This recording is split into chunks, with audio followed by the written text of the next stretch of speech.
तू एक number platform पर खड़ा रहो। तोहनी के ध्यान के न बा, आपका ध्यान किधर है? आपका हीरो इधर है, इधर ध्यान दीजिए।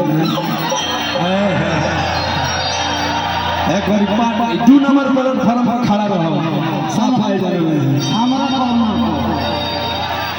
ना हो तो हम बन सकता नहीं। अब अभी तू 2 नंबर पर नहीं रह सकता, चल 4 नंबर गियर लगाओ तो परी तो जान में रहो।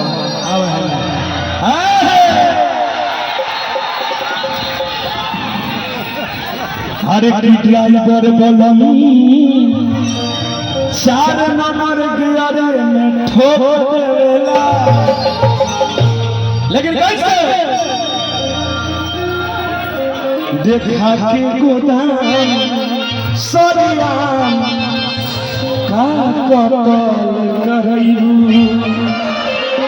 अरे कैसे 1 2 3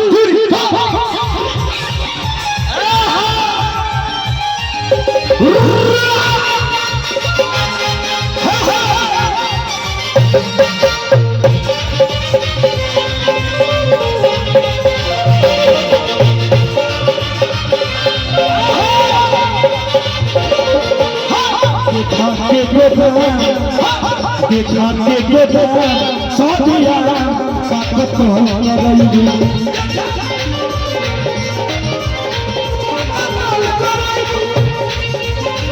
जवानी के जोश में आके, जवानी के जोश में आके सबके खबर कर दूं।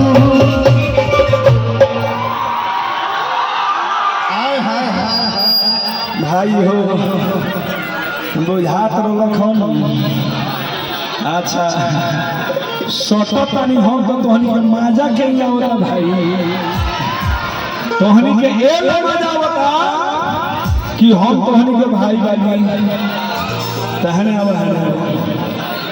तमाना ई तोहनी के कथी भइली भौ जाई।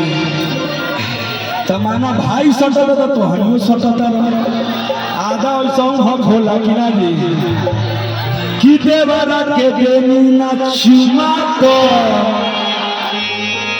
कि मरल पायना से। ऐसा कोनो बात नहीं कि हमरा सब केहू के दिवा दिया, प्यार दिला, गलत मत सोचिए भाई। इन कैसे जवानी के जोश में आके